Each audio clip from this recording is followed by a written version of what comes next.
नमस्कार, मैं जितेंद्र चतुर्वेदी। मतांतर में आप लोगों का स्वागत है। पश्चिम बंगाल में कमल नहीं खिला, ये एक बड़ी खबर है। और 4 राज्यों में क्या हुआ उस पर न चर्चा करना मैं मुनासिब समझता हूँ और ना ही उस पर बात करना ठीक लगता है, क्योंकि पश्चिम बंगाल के चुनाव को नाक की लड़ाई की तरह लड़ा गया। अब चूंकि वो नाक की लड़ाई थी, तो नाक की लड़ाई में जब नाक हार गई या आप कहिए नाक कट गई, तो नाक क्यों कटी बात इस पर होनी चाहिए। ये एक ये एक तरीके का विश्लेषण है। लेकिन एक दूसरा तरीका या हम ये कहें एक दूसरा पक्ष ये भी है कि दरअसल भाजपा ने वहां अपनी नाक बचा ली, अपनी लाज बचा ली। वह इस लिहाज से कि भाजपा पश्चिम बंगाल में कभी कोई फैक्टर नहीं हुआ करती थी, लेकिन पिछले 6 सालों में भाजपा वहां फैक्टर बन गई, एक बड़ा फैक्टर बन गई। जो भाजपा वहां कहीं लड़ाई में रहती ही नहीं थी, वो आज मुख्य विपक्षी दल बनकर उभरी है। जिसे वहां कोई सीट नहीं मिलती थी, वो आज वहां 74 सीट पाई है। एक विश्लेषण ये है।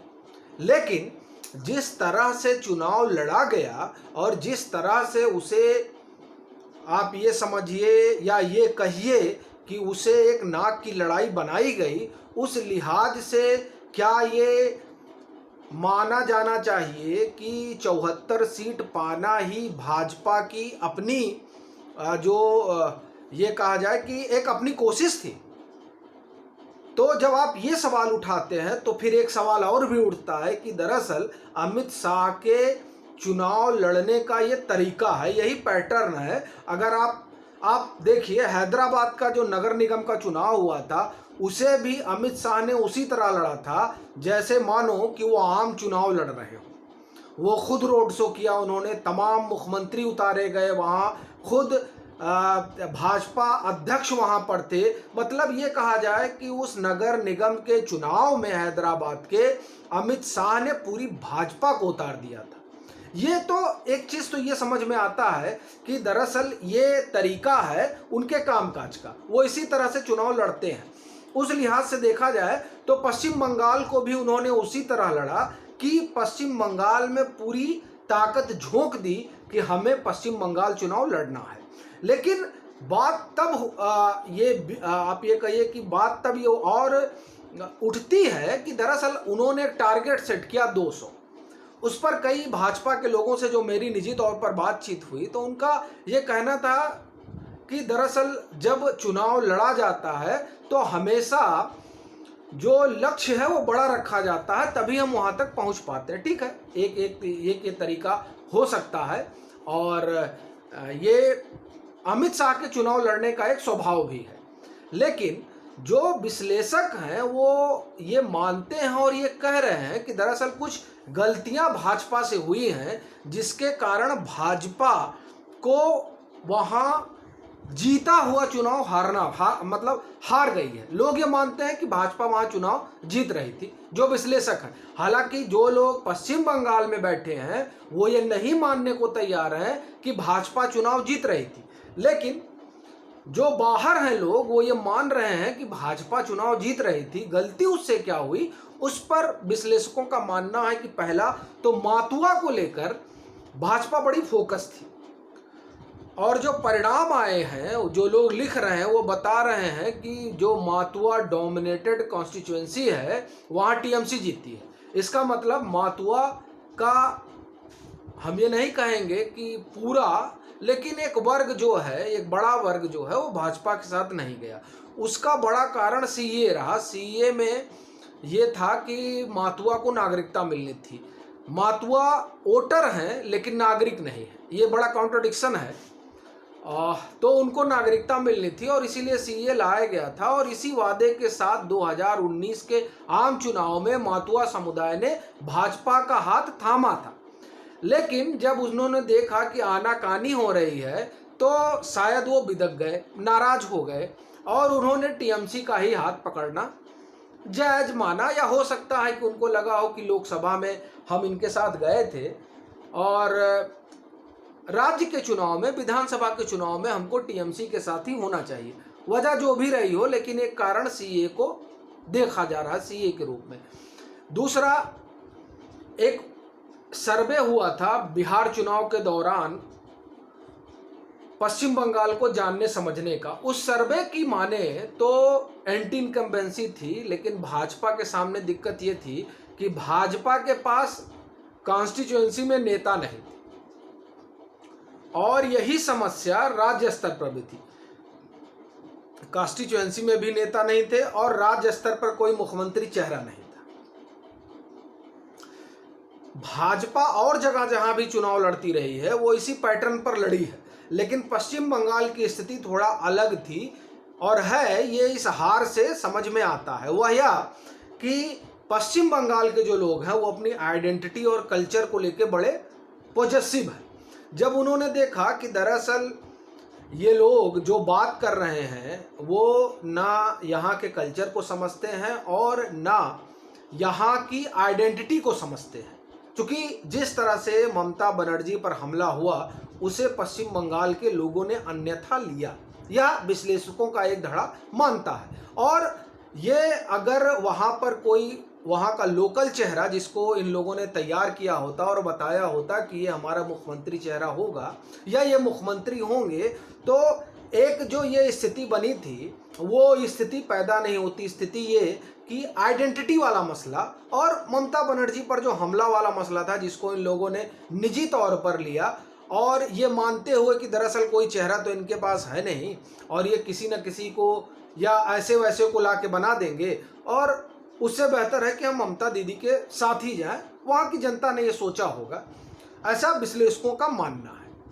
तो एक ये बड़ी कमी जो है लोग बताते हैं और जो विश्लेषक हैं वो कह रहे हैं कि वहाँ पर कोई चेहरा नहीं था, इसलिए जो लोग और जो सर्वे कह रहे थे, जो सर्वे, और ये मैं आपको बता दूं ये सर्वे भाजपा ने ही कराया था, तो जो वो लोग कह रहे थे कि दरअसल लोग टीएमसी से नाराज हैं और वो बदलाव चाहते हैं, तो वो लोग जो बदलाव चाहते थे वो खुद को पूरी तरह से भाजपा से कनेक्ट नहीं कर पाए। वह इसलिए चूंकि ना भाजपा के पास लोकल लीडरशिप थी कॉन्स्टिट्यूएंसी में और ना स्टेट में। जो लीडरशिप इन्होंने आयातित की, दरअसल जनता तो उसी लीडरशिप से दुखी थी। ये एक बड़ी चीज़ है कि जो लीडरशिप आयातित की गई, तोड़ फोड़ के लाया गया, जनता उसी से दुखी थी। तो उसने कहा जब हमको आप ही को चुनना है तो हम इससे बेहतर टीएमसी को चुने, तो उन्होंने टीएमसी को चुना। एक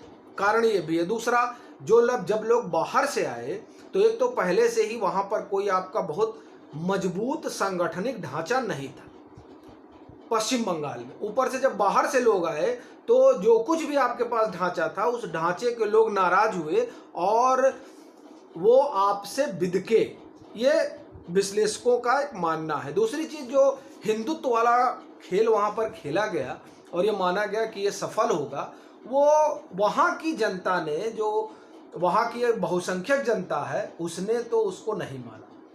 लेकिन ये जो हिंदुत्व वाला एजेंडा था, इससे मुस्लिम सतर्क हो गया और वो बंटने की बजाय एक मुश्त ममता बनर्जी के पक्ष में चला गया।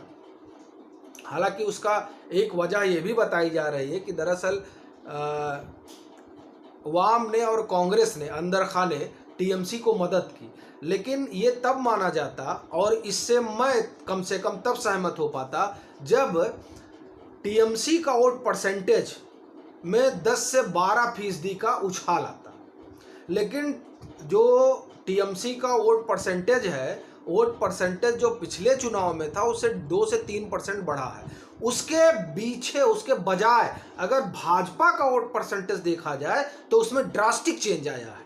तो इसका मतलब ये हुआ कि दरअसल कांग्रेस और लेफ्ट ने अपने कॉर्डर को टीएमसी की तरफ मूव कराया या नहीं कराया, ये तो एक विषय होगा जब इस पर पूरा रिसर्च होगा। लेकिन टीएमसी के डर से वाम और कांग्रेस का एक बड़ा हिस्सा भाजपा में शिफ्ट हुआ, ये भाजपा के वोट परसेंटेज से स्पष्ट है, क्योंकि भाजपा की वहां कोई जमीन नहीं थी। जो लोग ये कहते हैं, मैं उनकी बात से इसीलिए सहमत नहीं हूं कि भाजपा की पश्चिम बंगाल में कोई जमीन नहीं थी। अगर आप आंकड़े देखें, मैं आपको आंकड़े बताता हूं जो भाजपा की वहां स्थिति थी, मैं आपको ये बताता हूं, आप उस पर गौर करिए और देखिए कि किस तरह से बदलाव आया है। और उस बदलाव के कारण ये कह रहा हूं कि दरअसल वो वोट जो है वो वोट टीएमसी और कांग्रेस का है, जो माफ करिएगा, टीएमसी नहीं, कांग्रेस और वाम का है, जो भाजपा के पक्ष में गया है। देखिए 2016 का जो चुनाव हुआ, उस चुनाव में टीएमसी को मिले थे 44.91% वोट। उसके बाद में आप आइए, भाजपा को मिला था 10% वोट, सीपीआईएम को मिला था 19.5% वोट और कांग्रेस को मिला था 12.5% वोट। ये 2016 का चुनाव है। और 2021 में 48% वोट मिलता है टीएमसी को, बीजेपी को मिलता है 38% वोट और सीपीआईएम और कांग्रेस 0। अब आप देखिए कि 2016 में सीपीआईएम को 19.5% वोट मिला और कांग्रेस को 12.5%। तो आप इन दोनों का वोट जोड़ लीजिए। इन दोनों का वोट जब आप जोड़िएगा तो 19, 10, 29, 29, 2, 31, मतलब 32% जो वोट है, 32% वोट, 32% वोट सीधा जो इनका है वो भाजपा में शिफ्ट हुआ है। 2011 में आइए, 2011 में टीएमसी को 38% वोट मिला था और सीपीआईएम को 30% वोट मिला था और कांग्रेस को 9% वोट मिला था। अब आप देखिए कि ये जो हमने आपको वोट परसेंटेज बताया, ये वोट परसेंटेज गया कहाँ? एक बड़ा हिस्सा आप देखिए 32% वोट कांग्रेस और वाम को मिलाकर 2016 में मिला था और भाजपा को सिर्फ 10% वोट मिला था। तो 10% भाजपा का और 32% उनका, 42% वोट हुआ। उसमें से 38% भाजपा को मिला, 4% जो शेष बच रहा है वही वोट शिफ्ट हुआ है टीएमसी में। तो टीएमसी जो 44-45 के आसपास थी वो 47-48 के आसपास पहुंची है। मतलब जो बड़ा हिस्सा है शिफ्ट होने का वो शिफ्ट भाजपा में हुआ है।